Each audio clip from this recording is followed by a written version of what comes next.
Welcome to Movie Oubliette, the film review podcast for movies that most people have mercifully forgotten. I'm Dan. And I'm Conrad, and in each episode, we drag a forsaken film out of the oubliette. Discuss it and judge it to decide whether it should be set free or whether it should be thrown back and consigned to oblivion forever.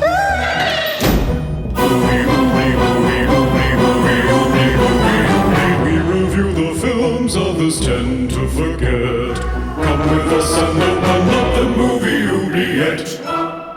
Happy New Year! You're listening to Movie Oubliette, episode 68, the ocean leaping movie review podcast with me, Dan, ready for vaccines and healthy eating in Melbourne, Australia. And me, Conrad, cowering in plague-ridden Cambridge, UK. In this podcast, we discuss long-lost genre films, sci-fi, horror, and fantasy, because drifting down a tropical river with other tourists, then being besieged by a killer apex predator is how we'd like to see 2021. It would be an improvement, let's be honest. Yeah. Traveling would be nice, you know. Well, yeah, at least there'd be some travel. Yes. Oh, my word. Hello, Dan. How are you? Good. You know, probably gained a few pounds over Christmas, New Year's with all the chocolate and other things I've been eating. But, you know, that's what New Year's resolutions are for. Exactly, yeah. And one of my resolutions is I don't weigh myself over Christmas at all. Oh. I just start going back to my normal diet and exercise regime and then weigh myself sort of towards the end of January to see how I'm doing. That's a good idea. Yeah, it's guilt-free Christmas, I think. That's what we need. Right. Yeah. So any Christmas cheer from our listeners, Conrad? Yes, they got into nominating their favourite sci-fi, fantasy or horror-tinged Christmas movie that people might not have seen. Jake Armistead recommended Black Rainbow, which is a 1989 UK film by Mike Hodges, the director of Flash Gordon, starring Rosanna Arquette as a psychic who predicts a murder. I've never seen it. Wow. And it's a Christmas movie. So, apparently set during Christmas time. So, yeah, we'll add that to our list. That's a fascinating suggestion. Yes. Never heard of it at all. On One Magic Christmas being a time loop movie, because remember, you were a bit confused about the whole dad coming back thing. Yes. Scott Scotch Howard recommended a film called 1201. A 1991 sci-fi TV movie directed by none other than Jack Shoulder, who directed one of the Nightmare on Elm Street movies. Okay. Starring Jonathan Silverman and Helen Slater, erstwhile Supergirl. Hard to come by, but apparently it's just like Groundhog Day. It's a guy who keeps living the same day over and over again, but he's trying to prevent Helen Slater from being murdered. So there we go. There seems to be quite a few movies like that. The prevention of murder. Yeah, it's a top theme. Yeah. So hard to come by, but it is on YouTube, I noticed. Okay. And of course, we heard from Serge of Cold Crash Pictures on One Magic Christmas. Mm-hmm. Hey, Serge. Hey, Serge. Happy New Year. Happy New Year. And he said, "Hoo boy." Okay, so I can appreciate the fact that One Magic Christmas wants its protagonist to be happy at all costs, but it sort of loses me when that entails subjecting her to, and this is in all caps, violent vision of her murdered family. Yes. All because she was feeling glum a couple of days before Christmas. Yeah.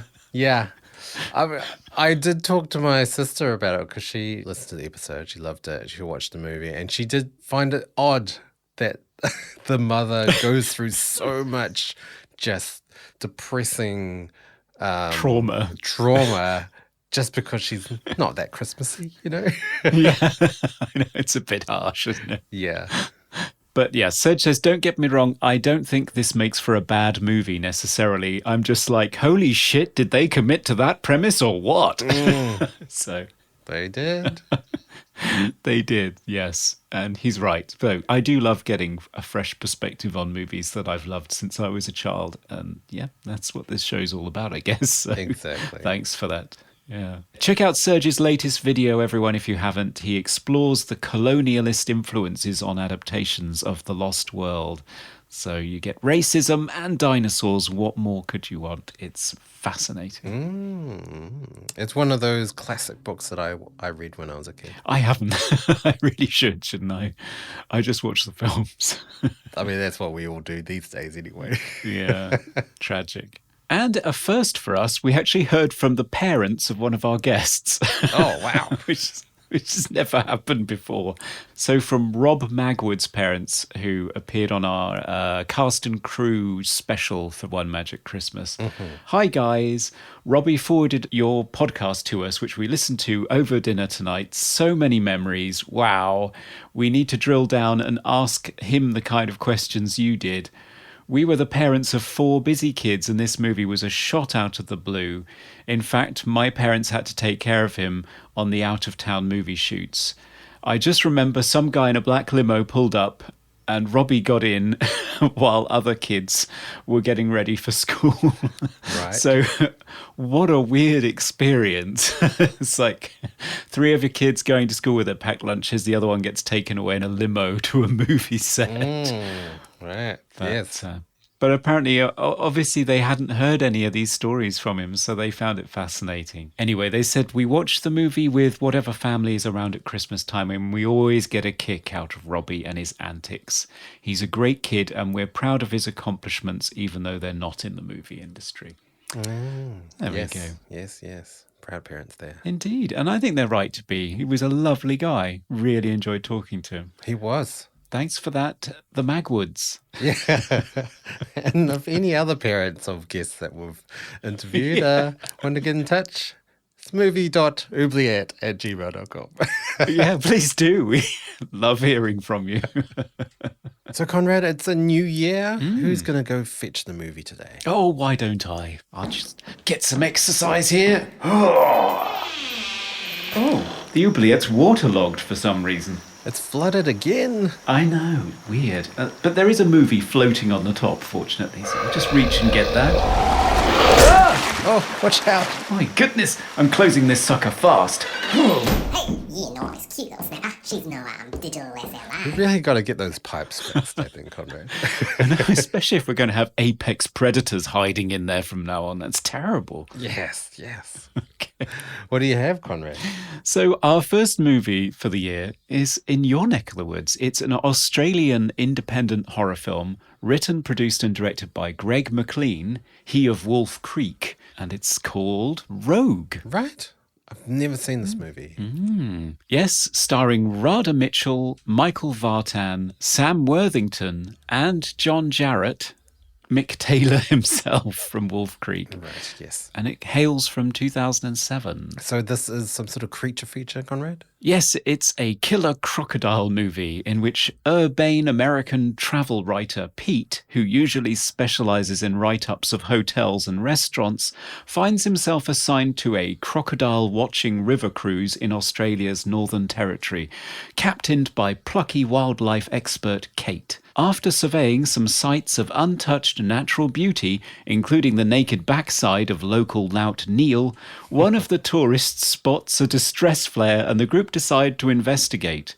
They find the remains of the sender's boat, but no sign of life, until a 7-meter crocodile rams them and leaves them stranded on a small islet in the middle of a tidal river. As night falls and the water rises, they're forced to make plans for an escape before the rogue territorial crocodile picks them off one by one. Ooh. Sounds like an ordinary day trip in the Aussie outback. Indeed, yeah, that's how I imagine it. So I'm hoping you'll add some local colour. Well, we'll find out. After the break.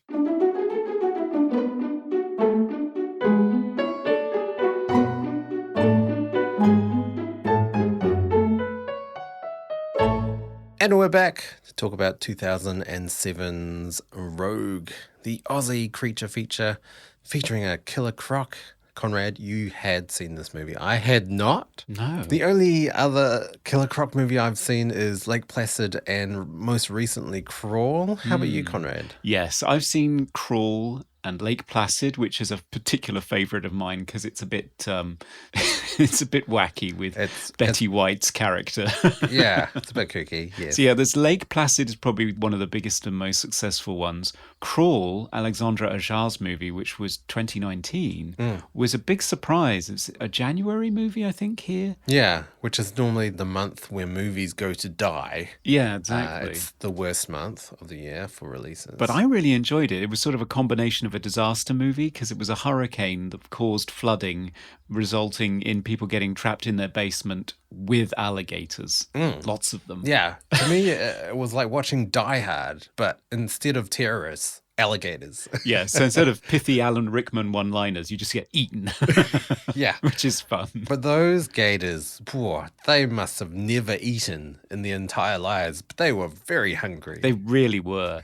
So I looked this up, and crocodile and alligator attacks don't happen as often as they're depicting in this movie. No. It's only about sort of 200 crocodile attacks in the Northern Territory in Australia since records began in the 70s. You see, I imagine when you go to Australia that basically you're in constant peril of being bitten by a spider or a snake or eaten by a crocodile pretty much on an average day just commuting to work. That's not the case, I take it.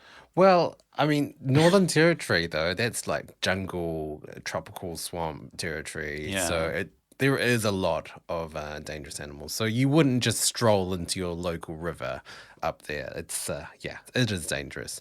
But down here in metropolitan Melbourne, although we did see a giant spider yesterday, and that was kind of an ordeal trying to get that out of the house. You can ask my wife about that. Oh, God. But generally, for most city dwellers, you'll see the odd spider, but that's about it. Yeah. To see a snake, you would have to go out to the country or the bush to really experience that.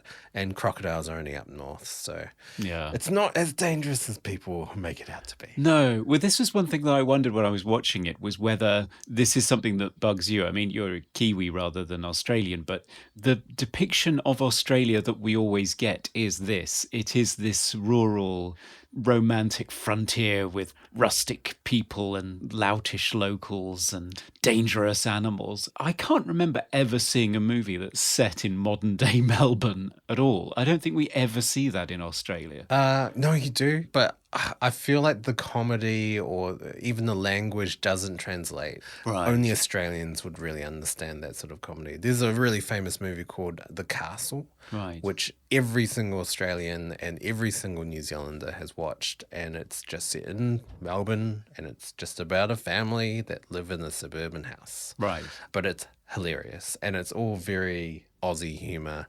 But yes, I don't know. I think the allure of Aussie films seems to be either serial killing Oh, yeah. or dangerous animals. Yeah. So it's interesting that we're discussing this film because the director has covered both of those topics. He has indeed, yes. So Greg McLean, let's talk about him for a while. So he hit the big time with Wolf Creek, an outback serial killer thriller featuring Mick Taylor, this evil guy that preys on backpackers.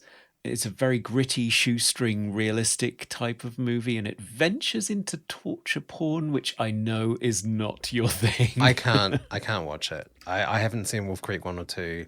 And there's also the TV show that it got adapted into. I can't. That sort of horror for me is too realistic. It's too close to something that could happen. So I can't distance myself from that type of cinema. And that's why it took me so long even to watch movies like Saw, or I haven't seen Hostel. Right. Those type of movies are just not my cup of tea. I can't. Anything that's too close to real gore, even medical dramas that show, operations and surgery, I just can't. I can't do it. I can't do it. No.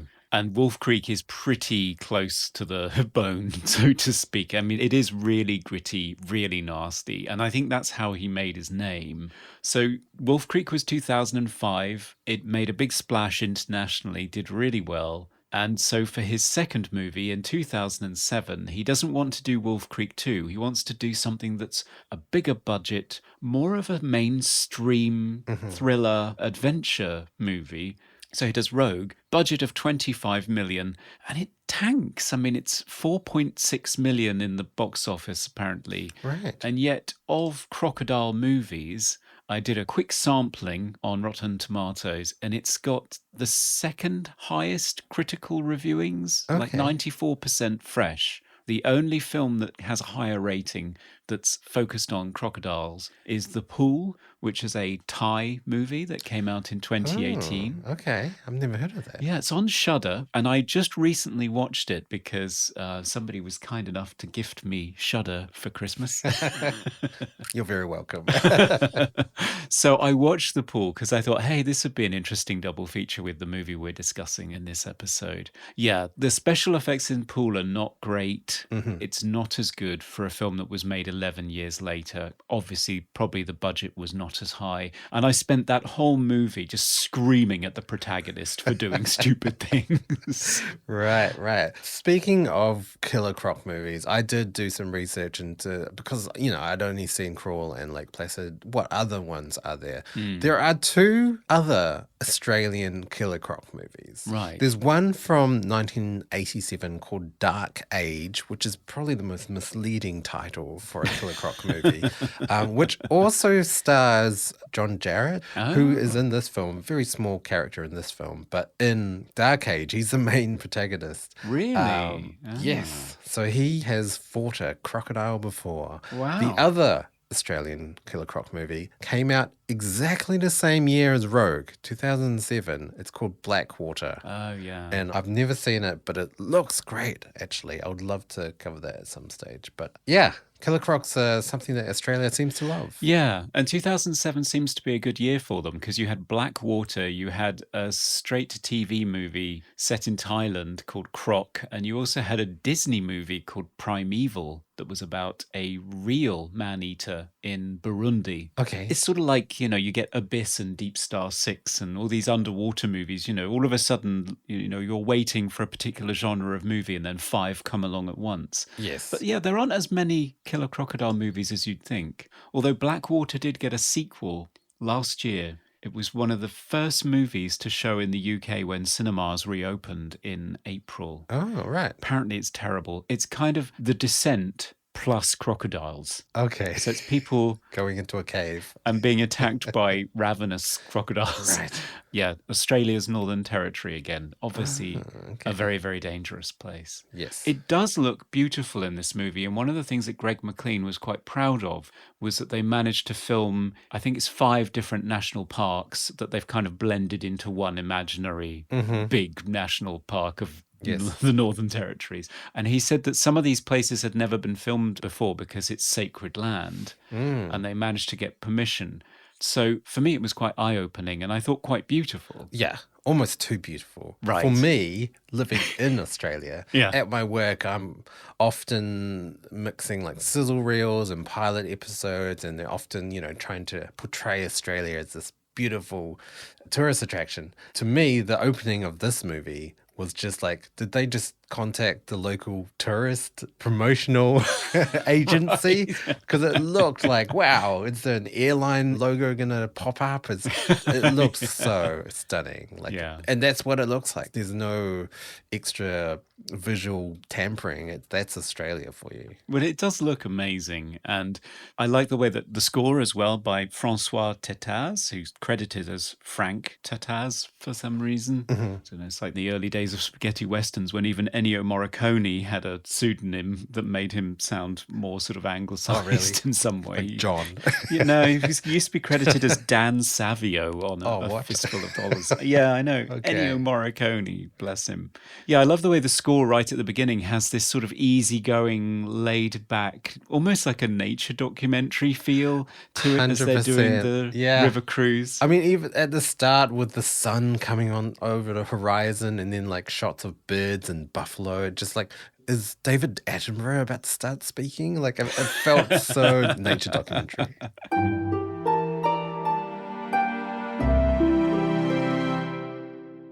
I actually found the cinematography at the start that sort of almost too real looking. Like it didn't have as much of a cinematic sort of filter over it at all. Like things actually looked the color that they were supposed to be. It almost took me out of it. Like I felt like it wasn't cinematic enough. Stylized. Yeah, stylized. in that respect, I normally complain about over stylization of filters and like lighting, that sort of stuff. But this was almost the other extreme. And it wasn't until the night scenes that things started looking, I don't know, more like a movie, I guess. Well, I remember Greg McLean on the commentary talked about how he struggled with the film looking too realistic in a way, because he would just point the camera at Radha Mitchell's talking on the boat and the skies were so blue and the clouds were so perfect. Yeah. And he thought, nobody's going to believe this. They're going to think she's on a green screen in front of like a Windows 97 Right. desktop or something. Yeah. It's ridiculous. But that's just what they had, all shot on location pretty much, this movie. I think apart from the finale, even the second act of the movie where everybody's stranded on the islet, that's actually filmed outdoors, but obviously not in the Northern Territory because that wouldn't be very safe. No. So they built a man-made island. On a man-made lake, actually. Right, yeah. It's a man-made island and lake in Maidstone in Victoria, so not in Northern Territory. Okay. Well, that's what I read anyway. It's pretty amazing. It does Yes. give the film a really good look, I think, during those night scenes because it's filmic. Yeah. But you can tell that they're outdoors. Yeah. For Yeah. sure. you can. They're not on a green screen. So there's a lot of production value in that. And I like that about the movie. Yes, a lot. yes, 100%. I mean, the only thing that was obviously a visual effect was the crocodile itself. And it looked pretty amazing, even as a CGI animal. Yeah. And also how sparingly Greg McLean uses the crocodile. Yes. So many of the kills initially happen off screen. You see a shadow nudge the boat, you don't get a clear view of it. And the scene where the Sam Worthington character, he plays this lout that sort of buzzes their boat and moons them. And he turns up when they're stranded and you think he's just going to be a dick about it and make fun of them. But then he realizes they're in trouble. And then they get rammed and he and his friend get tossed out of the boat. You don't even see what happens to his friend Colin. Yeah. And he's clearly been killed. And the first character on the island that gets taken happens off screen. And it's shocking because it's silent. You just hear a splash. The guy never gets a chance to say anything. 1 second, he's just gone.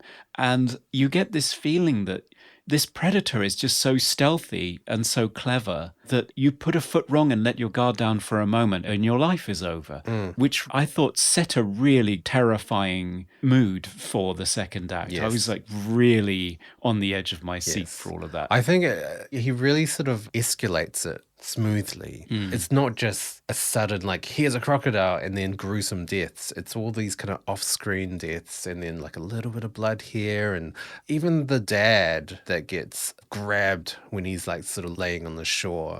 It's such a quiet death. Like, it's like unnervingly quiet. It 'Cause is, the yeah. crocodile grabs him and throws him in the water and he kind of flails around a little bit.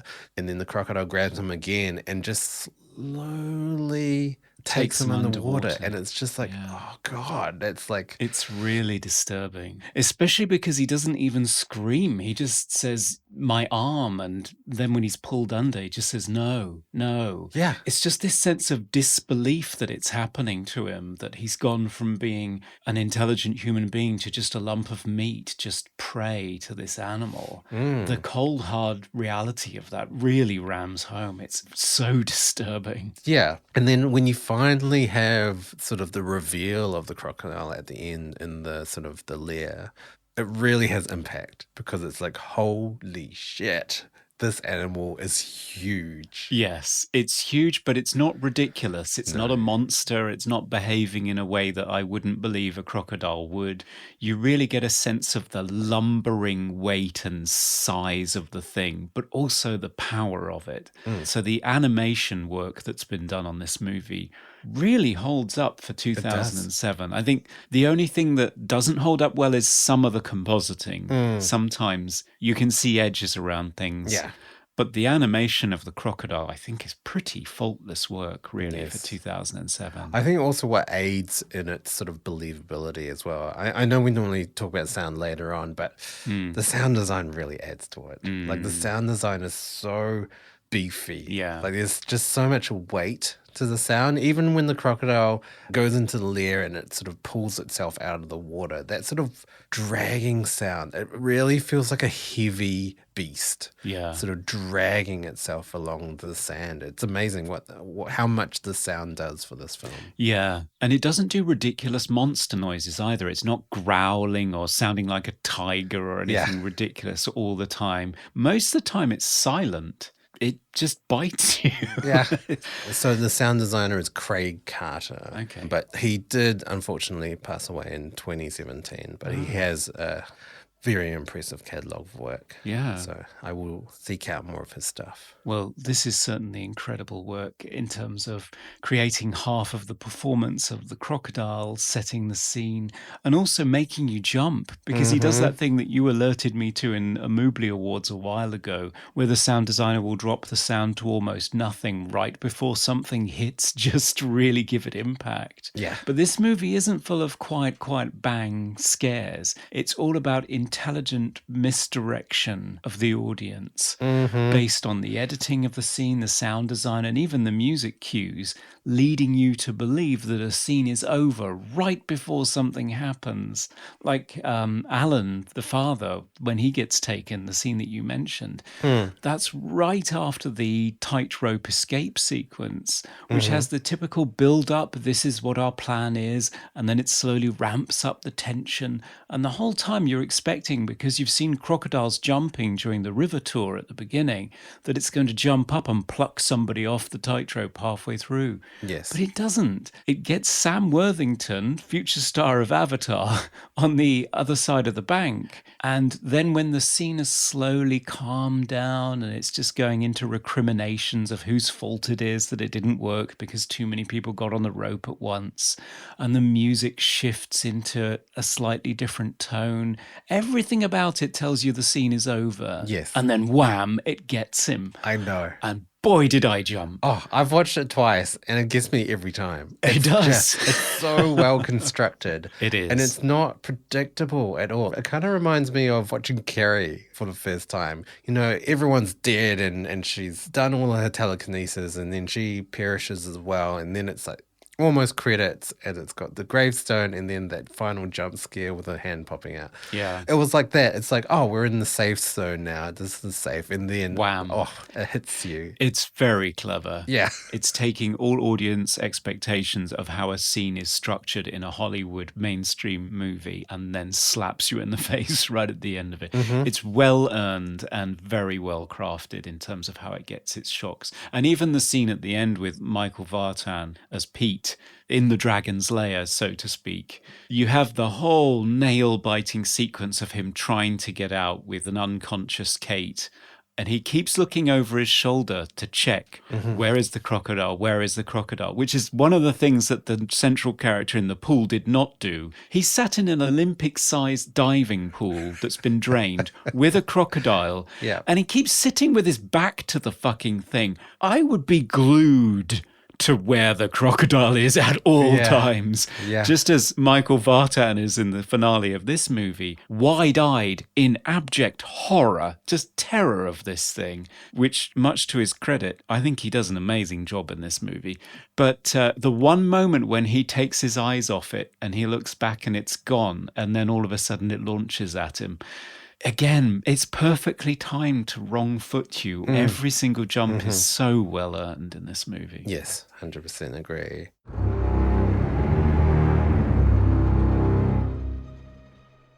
This is your typical, like, let's put a bunch of different people on a boat and stick a killer creature and see what they do. Yeah. You know, it's pretty much any sort of horror movie, even slashers, you know, stick a whole bunch of different types of teens and see what they do. Yeah. In this movie, there isn't the Hollywood thing of, like, everyone's 20 and ridiculously attractive. No. Like, there's a big range of different people. That's a good point. Yeah. Although I do have to criticize the fact that they are all white, which I do not believe. Yeah, that's true. Surely there would be some Asian tourists. Anyway, that aside, it doesn't kind of fall into that sort of cliche. And another sort of cliche it doesn't fall into is, for some reason, there aren't consequences to stupid behavior. No. Like there's one scene where I was sure there was going to be an attack, was when the guy retrieves the bear from the water. Yeah. I thought, oh, this is dumb. What are you doing? What are you doing? But nothing happens. No. And I was like, oh, okay. Or the scene where Sam Worthington's character swims across to tie the rope. Yeah. Nothing happens. No. I was like, wow. It's not sort of falling into these cliches.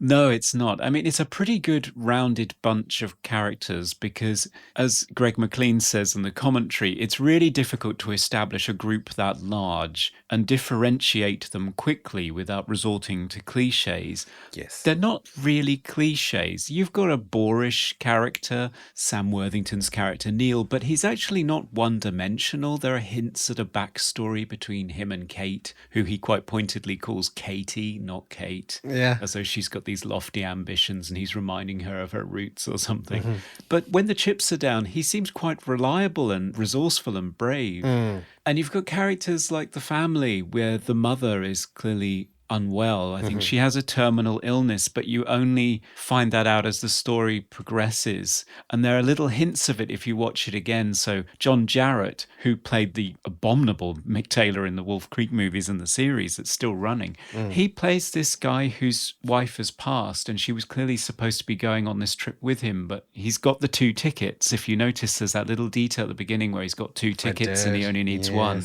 I did. Because he has his wife's ashes, Yes. which he then spreads over the river during the cruise. And the girl, Sher, notices it, the girl that's with the mum who's dying, and she just smiles at the guy and then holds her mother's hand more tightly because she's obviously thinking about the bereavement that she has to come. It's little moments like this that are really nicely done. Very subtle. And you might not notice them the first time, but as you go back and watch it more times, you realize these characters are actually very nicely done with light brush strokes. They're broad strokes, but deftly done, I think. Yeah, there is sort of character depth. These aren't just cliche, cheesy, one-dimensional characters. There is a little bit more going on. I did notice as well in the second time that because is it John Garrett or John Jarrett? I think it's Jarrett. Jarrett, okay. It's got a J on the beginning of it, so I'm going with Jarrett, but maybe not. Let's go with that. John Jarrett's character, because you find out that his wife has passed and he's spread the ashes, he's a lot more sort of caring and considerate to the wife that has the terminal illness because, you know, he's realized that she's close to passing and she's on the verge of giving up, and he has that really tender moment where he persuades her, like, don't give up, you know, you've got a good kid, you know, you can get through this. And it's like because of the fact that he's just lost his partner and stuff like that, it adds so much more to the characters. Yeah. You actually care for them. You do, yeah. And the other thing I like is that not all of them die. The body count is not huge. The body count, I counted, it's like 4.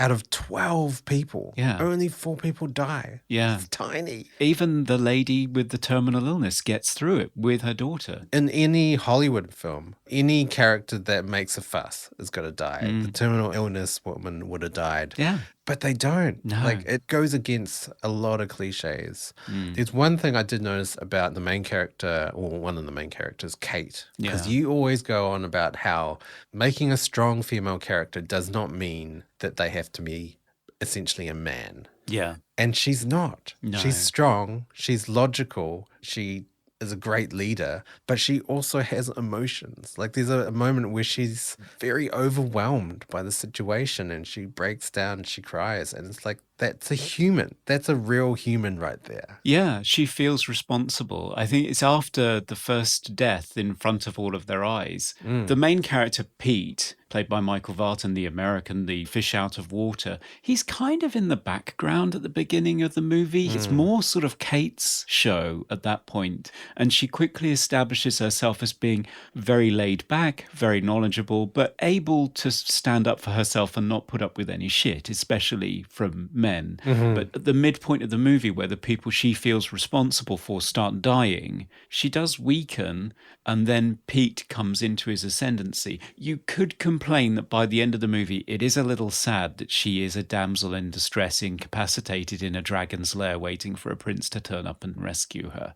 You could say that's a bit disappointing as a fate for Kate. I mean, that's my what if moment. Like, I probably would have enjoyed it more if he was the one that got taken by the crocodile and she saved Pete. Yeah. But in saying that, there's also the plausibility of, is she able to carry Pete? Yeah. Because he carries her, he picks her up and carries her out of this like very tight enclosed den. Like, I'm not sure whether she could have done the same for him. No, I think he would have to be conscious and able to limp out with her or something, which I'm not sure that's plausible after you've been bitten and death rolled 3 times by a 7-foot crocodile. Yeah. I think it's right that Kate is completely incapacitated at the end of the movie. Yeah, I mean, the first time I watched it, I still wasn't sure whether she was still alive. Even when he was carrying her out, there's only a few moments where you hear her kind of groan and whimper. But Yeah. for the most part, she's completely silent and completely motionless. Yeah. And I just thought,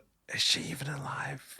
Well, I knew she yeah. was because there's a lovely bit of acting from Michael Vartan when he first finds her body. And although he sees all of her wounds, he puts his finger where her pulse should be. Yes. And it's just a tiny lift of the eyebrow and a tiny micro expression on his face to show she's still alive. Oh, I didn't notice that. So let's talk about Pete. I really like his character. Wow, okay. I will disagree, actually. Okay. I found his character the most underdeveloped and the most kind of forced. Right. I didn't feel like he was sort of genuine as a human being. Like he just, to me, he was very blank and very bland as a character.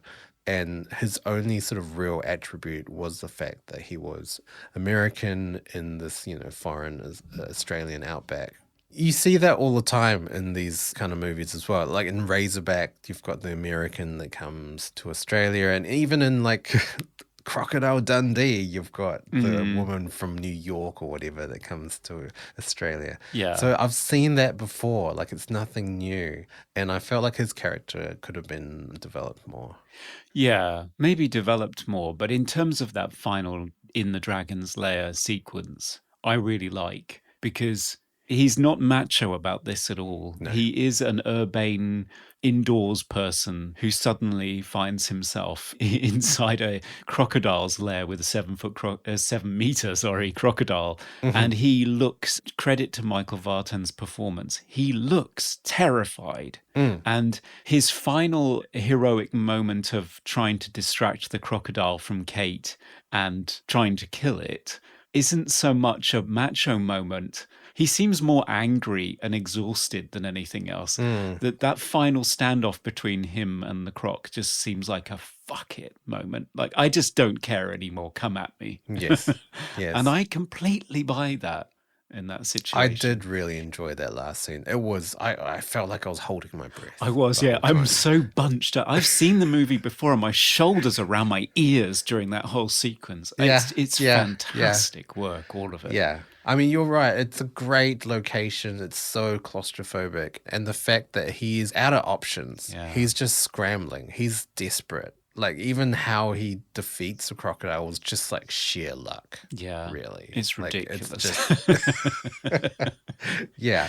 And I did like it as well that the croc causes damage to the main characters. Normally in movies like this, they get a flesh wound, they get a little graze on their arm. He gets like 2 fingers bitten off, and Kate gets like mauled. Yeah, pretty mauled. much. Her leg is, she's not going to walk probably never going to walk again. No.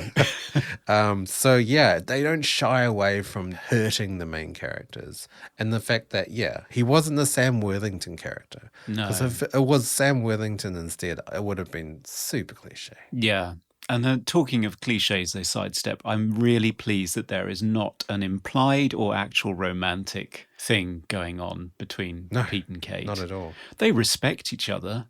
He stands up for her when Neil's being a bit of a twat. Yes. She doesn't need it, but she still thanks him for it and calls him a top bloke when the tour ends. Yeah. Which is nice. So many little Aussie sayings in there. Like they really tried to cram them in. Oh, yeah. A lot of she'll be right and rightos and... Now it's time for Random Trivia. So, Dan, what fascinating piece of trivia have you fished out of a dark, swampy lagoon for us today? Well, the bit of trivia I have today is actually not in the film itself. It's in the credits. So in the credits, there's a delightful song that starts playing. Never smile at a crocodile. So it goes, never smile at a crocodile. So that version is sung by the Paulette sisters in 1953. And originally it was written in 1939 by Frank Churchill and lyrics by Jack Lawrence. Yeah. So the original version by Frank Churchill was written for Peter Pan, the Disney animated movie. Of course. And so Yeah. the instrumental version is actually featured in Peter Pan that came out in 1953. And Frank also had previously done music for Snow White and co-wrote music for Dumbo and Bambi. But what I didn't know when I was researching this was he died in 1942 by suicide. Oh. It was reported that he died at the piano from a self-inflicted gunshot. Oh. So that's like devastating about such a sort of delightfully written song. Well, that's a shame. Oh, I feel bad about my next piece of trivia now because mine's much more fluffy.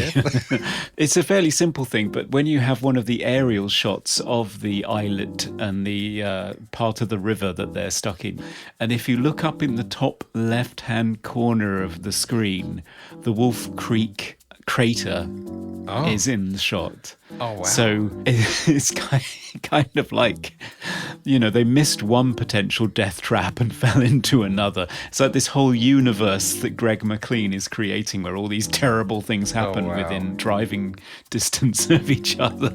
Right. But yeah, the Wolf Creek crater is in the corner of the shot. The terrible universe of Australia. Indeed, yeah. But it's not the wildlife that gets you, it's the people. All the flies. And that's our trivia. Yes. So we've talked about it a little bit. The score, I think, deserves a bit of a highlight. So this is Francois Tetaz, as we mentioned. He's worked with Greg McLean before on Wolf Creek. In this case, he actually had a bigger budget, so he's working with a full orchestra. And I thought the score works really well. I mean, he's got that sort of laid-back nature documentary, but when it moves into the threat, you have that wonderful shot where I think it's a helicopter does like a 360 around the boat. It's not a drone because this is 2007. I don't think drone photography was a big thing then. Yeah. So you have this helicopter that flies past the boat as it heads off into the wilderness in response to this emergency flare. And the composer accentuates it by shifting between two really uneasy chords. And I really like that. I mean, sometimes during the attack scenes, it devolves into just string randomness. Yeah. But it works for the scene, so you don't really notice it. Yeah. And I do like the motif for the crocodile. Oh, that motif is amazing. Yeah. To me, it kind of reflects like sort of the rise and fall of the water and the rise and fall of like the crocodile because it's got this kind of quality to it. And it's kind of similar to Jaws, like how simple it is and how it's just that repeated. And especially in that last scene in the lair, that's all that you hear. There's nothing else. It's so subtle. It's so kind of restrained. Yeah, the cues are just perfectly placed in this movie. Yeah. The only cue I didn't like was when they board the boat at the start. It's just too quirky. Plinky plonky happy. Yeah. Really? See, that's a replacement cue. He originally went for something that was much more understated, and they went back after test screenings and did a new cue that was a bit more plinky plonky. We're about to have fun. No, I didn't like it. You didn't I like it? Oh. Yeah. I wish they'd gone like the burnt offerings route and just went straight into doom and gloom. I love that. No, I'm okay with it. I think it's possibly a bit too quirky. It reminds me of Jaws, the scene where the tourists arrive. and John Williams does this sort of Baroque fun tune for here's everybody coming to get eaten. Right. But I think it's okay. The cue I really have problems with actually is when they see the emergency flare, because it's strikingly reminiscent of Jerry Goldsmith's cue at the beginning of Alien, right before the alien signal arrives. Right. So I think it was probably tempt with that. I know Greg McLean is a big fan of Alien, and group of everyday people investigate emergency signal and come a cropper from monster is a little bit on the nose. But otherwise, I think the score's amazing. A lot of it's very experimental.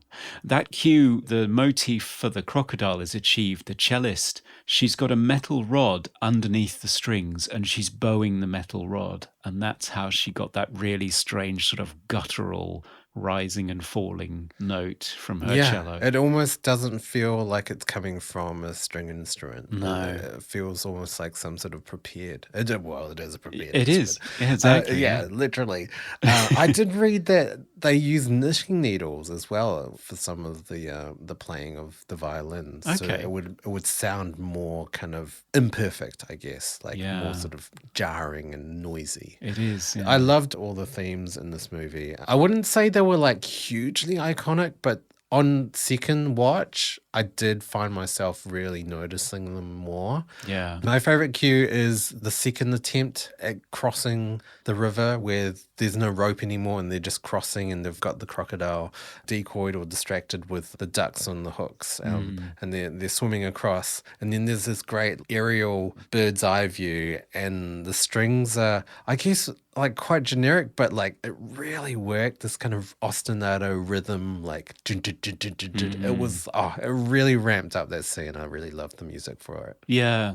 The thing I love about that is that it sets this up as this is the action climax of the movie. And when Kate gets taken, there is just such a beautiful elegiac piece of music. And I really thought, is this the end of the movie? Yeah. So the dog, Kevin, finding the burrow and going in there to get Kate, that whole sequence came as a complete surprise to me the first time I watched the movie. And I think that's because Francois Tetaz, or Frank if he prefers, is so clued in with the director on misdirecting you with his cues, making you feel as though a sequence is over or even the whole movie is over when it really isn't. It's very, very well done. What I also really like about the music is also the lack of music when there is lack of music.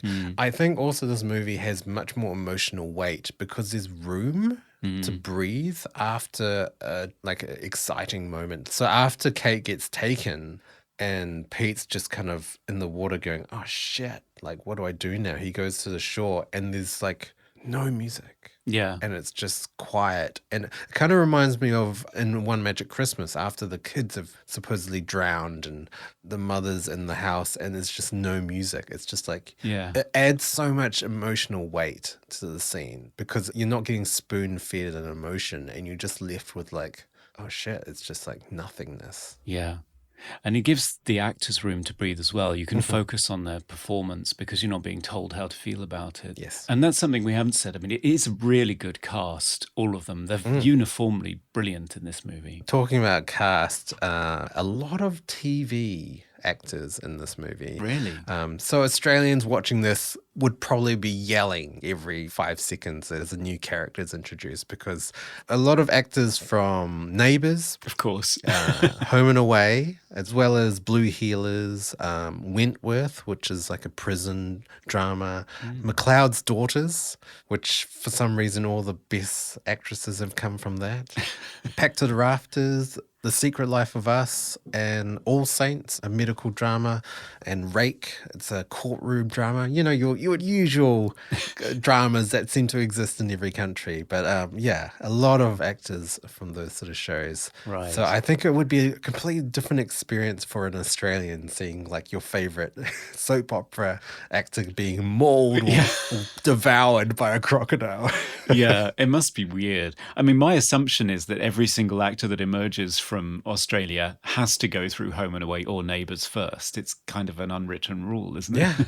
But also, there's a very young Mia Wasikowska, who yes. I kind of see as the Australian Elle Fanning. Yeah. She kind of plays the similar roles, but she's done some great movies, or rather, she's worked with some great directors. So Alice in Wonderland, Stoker, and Only Lovers Left Alive, Maps to the Stars, Crimson Peak. So, I mean, those are some pretty amazing directors to work with. Yeah. Tim Burton, Guillermo del Toro did Crimson Peak. Yeah, it's not his best, but still, she's worked with some great directors, if not on their best movies. Yes. So it's an interesting cast from an Australian's point of view. Yeah, I can imagine. And then you have Michael Vartan, the sole American in the cast, playing the fish out of water, which he's very good at playing because he really was a fish out of water. He usually plays very serious, intelligent characters, such as in Alias, which is probably his most famous role. I love him in 1 Hour Photo, where he's one of the objects of Robin Williams' obsession. He also does some full frontal nudity, if you want to see his bits. Okay. And he'd never been to Australia before, not an outdoorsy person. And then all of a sudden, he's filming in the Northern Territory surrounded by crocodiles in 50-degree heat. Oh, wow. Or doing night shoots in a man-made lake up to his neck in eels. Right. Oh, my God. Bit of a baptism by fire. But at the end of it, he fell in love with the country, by all accounts. He says he wants to move there one day and be adopted if Australians will have him. Wow. And he has a Southern Cross tattoo somewhere on his body. Southern Cross being the most prominent constellation in the night sky in the Southern Hemisphere. I didn't know that, but that's why it's on the Australian flag. Yeah, that would be considered the most bogan tattoo to get. Really? Yeah. Yeah. Yeah, the most white trash tattoo. Either a Southern Cross or just the Australian flag. Right. Well, he's gone full native in that case. Because, he's got a Southern Cross tattoo and he goes back every chance he gets. Oh, wow. Wasn't put off by the crocodiles, obviously. He wasn't put off by all the dangerous animals and the flies and the 50-degree heat. No. He just fell in love. Fell in love. There you go. Good on him. Coming to you live from the Movie Oubliette Theatre, it's the prestigious Mobley Awards. Hey, it's the Mobley Awards. It's where we fish with grappling hooks in dark, perilous Australian waters for our favourite teeth-gnashing parts of the film in a number of limb-severing categories. Best quote. My favourite quote comes from Simon, the character played by Stephen Curry. He has lots of wonderful lines in the movie, but my favourite is when Peter suggested his whole decoy thing with the anchor and the dead ducks. Simon says, "It's like a steam train with teeth, and numbnuts here thinks we can hold it with that piece of dental floss." Yeah, it's so good. I love it as well because he precurses it with, great, so you want to go fishing? Well, that's nice. You know, the results are in, Peter. You're a fucking genius. Yeah. Sort of that sort of deep-seated Aussie sarcasm as well. It's just, it's brilliant. It's wonderful. I love it. I'm not sure if we'd seen much of it on screen other than Crocodile Dundee, and it's just really fun. It is. Best hair or costume. Talking about Simon again, I mean, the resident douchebag of the film.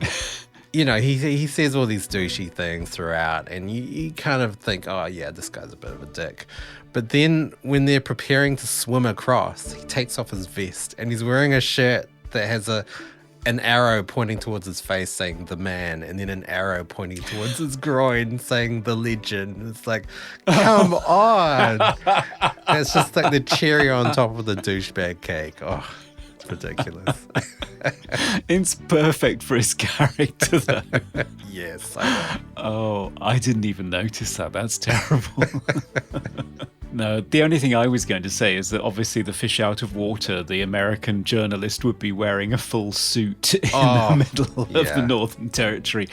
But he does have an out on this, which is that he's lost his luggage and that he's just in the clothes he came in. So the fact that he spends the whole movie in these nice loafers trying to negotiate a swamp and an underground layer is quite amusing. But I do feel sorry for Michael Vartan, though, having to wear that in that heat. Yeah. Can't have been fun. That's true. Well, at least he wasn't wearing heels. No, that's very true. Yeah. Most naughty moment. I guess the most 2000s thing in this movie is probably the use of CGI, but seeing as it's so bloody well done and so sparingly done so that it can be done well. I mean, a lot of it's at night time or in low light conditions, which I think helps them a lot. Yes. But I think that's sort of the most obvious thing. If you have to go for technology, then the simple things to point out would be the flip phone that Pete has. Do you remember when people used to have those phones that flipped open? Yeah, I did. So yes, tragic. I did. Yeah. Also, technology-wise, obviously the digital camera, the point and shoot one. Oh, yeah. Because nowadays, no one owns a digital camera. They just use their phone. No. Just use your Yeah, phone. that's true. Favorite scene. My favorite scene, I feel like there were 3 just like terrifying scenes in this movie. And my favorite was the first one, the rope one, where Sam Worthington's character, Neil, swims across, doesn't get eaten. He's very surprised. He ties a rope and then they start sort of traversing the rope to get across. But then the dad freaks out and he gets his daughter on it and there are 3 people on the rope and it's just like, oh my God, what's going on? And then the rope's slipping and then Sam Worthington gets eaten and then the tree falls down. They fall in the water. It's just like so gripping. I was just like clenching my fists the whole time. And then right when you think you're safe, wham! Crocodile Alan. eats Yeah. Alan. Yeah. I do have to say my ultimate favourite is the finale of the movie. That whole Dragon's Lair sequence just makes me want to cringe into a ball of horror watching it. It's so well done. It's so well acted by Michael Vartan. It took them 5 or 6 weeks in that cramped, wet set, acting against something that largely wasn't there. The result is incredible. And because I wasn't expecting to get that scene after the river crossing scene, immediately before it, I thought the movie was over, apart from maybe a final stinger. And you get that whole sequence, and it's such a nail biter. It's brilliant work. Really good. Most cliche horror moment. Well, I guess the biggest cliche, although I do have to give them chops for holding back on it for as long as possible, is the dog gets it. Poor little Kevin. He does get eaten. But unlike Pippet in Jaws, he isn't one of the first to go, even though there is that awful scene in the middle where they're all debating whether or not to use Kevin as bait to distract the crocodile while they make their escape. Screaming at the screen. I was just like, I can feel Kate's pain. Yeah.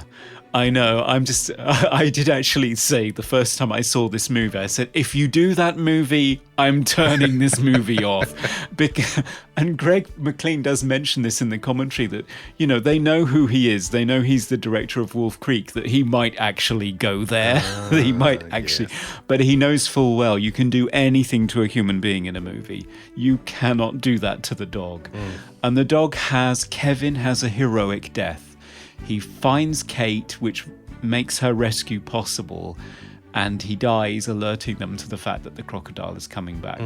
But he does suffer a fairly ignoble, crunchy death. Yeah. Poor Kevin. Yup, crunch, crunch. Yeah. Best special effect. It's got to be the crocodile, isn't it? It's the only effect. It's the best part. It's the most convincing. It ages well. Yeah, I mean, that scene where he gets Alan is so... It's actually pretty ambitious as well because it's a static shot at the end when he drags him under. So you see everything. There's no hiding. There's no shaky cam. It is, yeah. It's shocking in how graceful it is. In reality, it's just a guy in a wetsuit dragging the actor under the really? water. Is it? Yeah, but they've just replaced it with the crocodile digitally. But the animation on this is just so top notch. As you said, it's only on screen for 5 minutes. Most of the time, it's animated. They did make some full-sized things, like the thing that bursts out of the undergrowth and comes at Sam Worthington. Oh, yes. That's a real thing that's actually there, but you only see a flash of it. So there are some physical pieces, but most of it is digital, and it's so well done, even now. I think it puts crawl to shame almost, actually, in terms Oh, of Crawl's its pretty digital good. effects. Pretty good. It is though. pretty good, but yeah, it's so well animated, this movie. Really good stuff Yeah. on the croc. It's one of the rare occasions in a movie where I don't say I wish they'd done practical effects Yeah. because I can't fault it. Favorite sound effect. I don't know whether you're going to say this, but the croc chomps. Yeah, So good. they So are. good. So kind of wet, but meaty and just, it just sounds like how a croc would chomp. Yeah. They're sort of weighty and bony and cloppy and clunky. It's not like a snappy, clicky, wet high sound. No. It's got real weight and Yes. power behind it. It makes me think, and they drop the score and the sound out, and you've just got this clop, clop, clop getting closer to Michael Vartan in between the rocks, Yeah. and it's you can almost smell the breath on that thing. It's so good. It's terrifying. Hats off to Craig Carter. Chef's kiss. Yeah, it's fantastic work. Most funniest moment. Mine's a bit of a cheat, but my favourite funny scene is after Sam Worthington's shown up and mooned them and been a bit of a dick. And Michael Vartan, he's challenged by Sam Worthington's character Neil. And what do you want? 4 eyes. And he says, I don't know. I'm looking at the brochure and it doesn't say anything about assholes. It's a good comeback. I really like that. It's not the best quote in the movie. That all of that belongs to Simon, but it is a very funny moment and well delivered, I think, Yeah. by both of them, both actors. Yeah. I mean, the funniest moments have to be the 2 moments with Simon, with the bragging about his camera, and also the confrontation between him and Pete. Yeah. It's just so good. There you go. And that's our Mooblies. That is. Hi, this is Manu Ntereme, Icheb from Star Trek Voyager, and Billy from One Tree Hill, and you're listening to Movie Oubliette. Aha! Final verdict time, everyone. Last gasp for this 2007 Aussie killer croc film, Rogue, and whether it should be released into the global waters to be eaten up by all other avid creature feature fans, or should it be shish kebab with a pointy stick and left to rot in the dark recesses of the cavernous oubliette waters, forgotten forever? Conrad. Yes. Well, I'd already seen this movie, and the reason that I recommended it and I wanted you to see it is because I love it. I really enjoyed it. It's a pleasant surprise for me. I think the crocodile's great. The characters are great. I was along for the ride the whole time, really tense. The effects are fantastic. And I think it really is an undiscovered gem of a movie. I can't believe that it's not as popular as Wolf Creek. I actually think it's a better movie than Wolf Creek.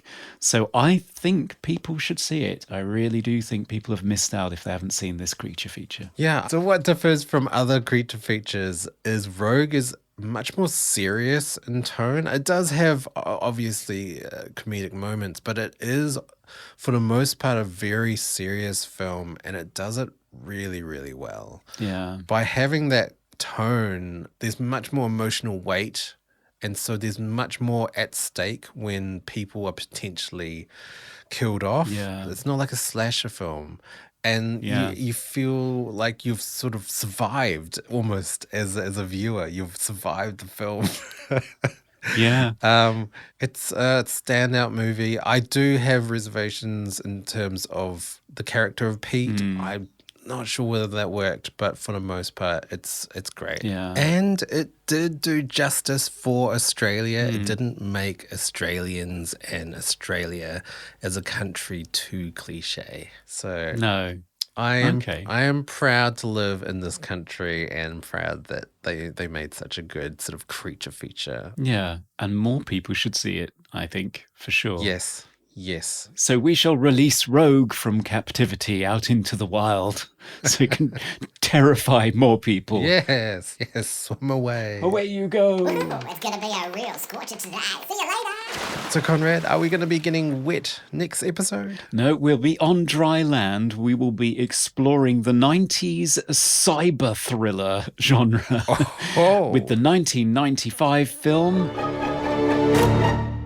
Hackers. I've not seen this movie. I have, and like everything else in the 90s, I can't remember it very well and wasn't very impressed with it. But let's revisit it, and let's do it with a very, very special pair of guests. People versed in the 90s, grew up in the 90s? Quite possibly, yes. And perhaps very musically talented people who love the soundtrack, for example. Oh, okay.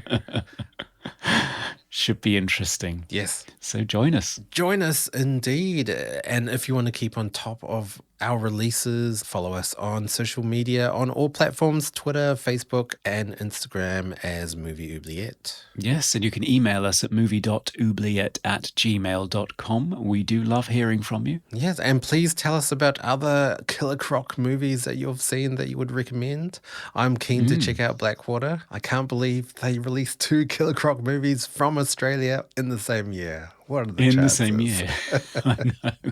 It's typical, isn't it? And yet neither of them did particularly well, which is a real shame. And if you want to support the show, head on over to Patreon, where for as little as $1 you can nominate films. And now, this year, you can get extended bits from our episodes, extended versions of the Mooblies and so on. And for $5, brand new off the presses, we will be releasing mini-sodes of films and media that we have been watching recently. Yeah, we're going to talk about new stuff. Yeah. So some extra added value for our $5 patrons for 2021. Yay, the year of giving. Great. Indeed.